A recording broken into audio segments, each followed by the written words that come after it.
Welcome everyone. This is Rafa Hernandez, and you are not listening to the 117 podcast. So, guys, I have been thinking, and I think that it's wise for me to record a few audio snippets of a few minutes each every time there's a big happening around Barcelona, like we saw with Riqui Puig leaving the club today. So, let us begin, and thank you very much for the support, guys. Let me know what you think about this. Leave a comment on YouTube, leave a comment on social media. I really want to know what you guys think. What is the best way of doing things? What you think it's best, because I'm not doing this for me, I'm doing this for you. So here it goes. We have all been surprised today after Gerard Romero said on Twitter that Koeman had not only excluded Riqui Puig from the Barcelona squad to face Elche for the Gamper game, but he had also told Puig that he didn't count on Puig for the upcoming season. This is absolutely outrageous, guys. Honestly, when I actually read this, I could barely believe what I was reading, because nowadays I would say that it's very hard for me to get mad at the way that Barcelona is being run, because I think that we got used to this mess. Doesn't mean that I don't want change, but let's be honest, getting irritated doesn't solve any kind of problem, right? So this situation really got under my skin. That's why I had to take at least an hour to just breathe, because this is ridiculous. It's once again Bartomeu lied to the player alongside Ramon Planes. It was reported by Adriel Alberts.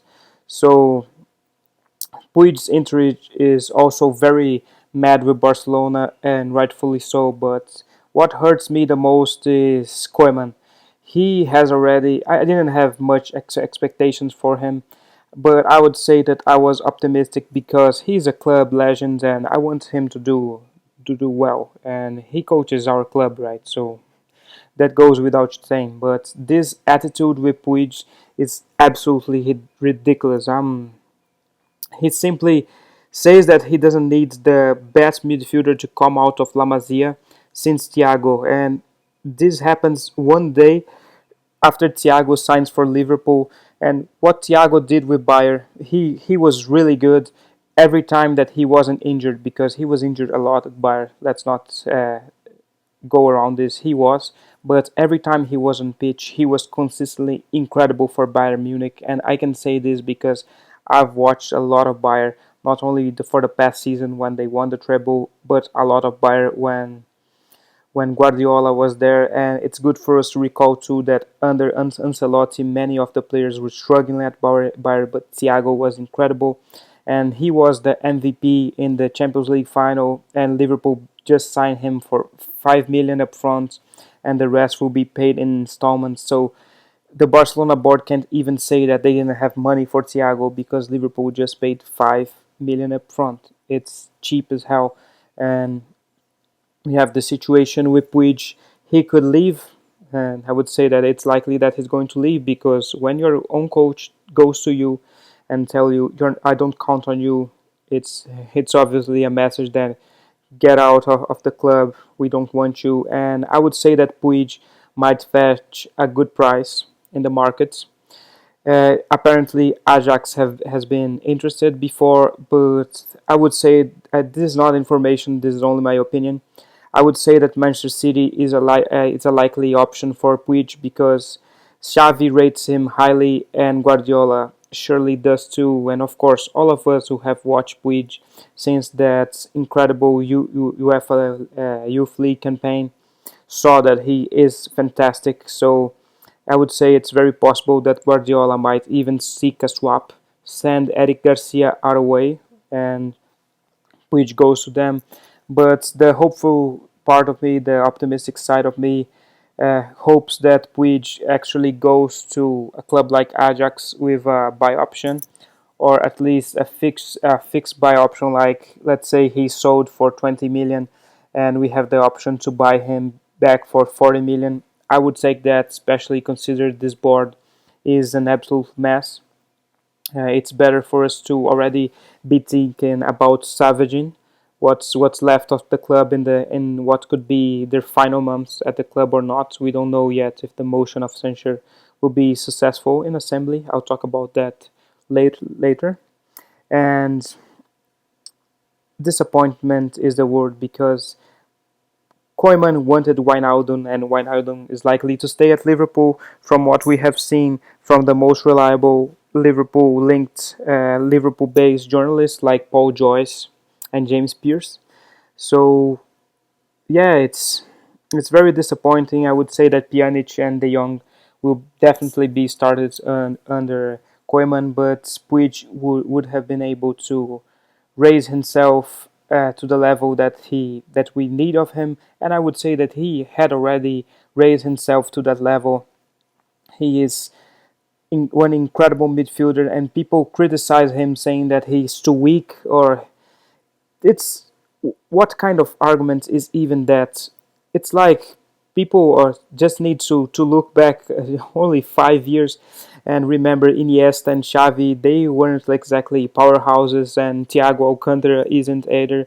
Busquets is one of the most frail-looking footballers at the top level, and he was one of the best footballers in the world. I would say a top five for the past 10 years in terms of consistency, even if he is now getting to his decline and his last season was really poor. So it's not an argument. And Riqui Puig, he has showed every time he played under Setien and before Valverde that he has the required level to play for Barcelona, to be a starter, and now he's been shown the door. And this kind of thing is why I really disagree when Benedito says that he's going to vote against the motion of censure because, oh, the board only has a few months left. But that's exactly the reason that we should vote them out right now, because they are managing to make things even worse, and they might do it even more in the coming months. We don't know. Since the motion of confidence had all the signatures gathered, we already had many bad news for Barcelona. First of all, Dr. Pruna left. He was at 25 years at Barcelona as one of the most important members of the medical staff, and he was simply shown the door. The Barcelona board was already trying to make him leave, but he resisted at least a few months. But yeah, he ended up leaving. We had Setien announcing that he's going to sue Barcelona. Not only that, but Barcelona actually tried to relocate his staff to another functions at the club to not pay them the indemnization. Yeah, it's ridiculous as you hear. And we have the situation with Puig, of course, and we already have strong rumors from insiders at the club that Ter Stegen won't be renewing his contract with this board. And all of this happened after the motion of censure was announced. So these people, they are getting bolder, and this worries me big time. Finally, I would also criticize the board regarding the treatment of the golden generation of that won the UEFA Youth League in 2018. You already had Abel Ruiz offloaded to Portugal, and Dani Moran is leaving. Colado is likely out. Puig is being forced out. Monchu, who had a great season for Barça B, is going out on loan, and we don't know if even if the guy is going to come back. So the La Masia kids, they're not getting any chances of the club. This is outrageous. They just it's just about playing the kids. It's not. We only know if the kids are good or not, good enough or not on pitch, if they actually are being played. Featuring for La Masia for Barça B is not enough. And for the final minute, I want to discuss Ansu Fati. It really worries me that Ansu now has Jorge Mendes as his agent, as I said before. But the most worrying fact is that he hasn't been promoted yet officially to the first team. So his release clause is not of 400 million yet. And I would say that if Bartomeu went as far as blackmailing Messi to stay at the club, I think, and it's possible that Ansu might be sold to make bank for this board as a last minute resort, and that is a big worry. I wouldn't say that Ansu is more important than Puig. That would be unfair to for us to compare two kids, and they play in different positions, of course.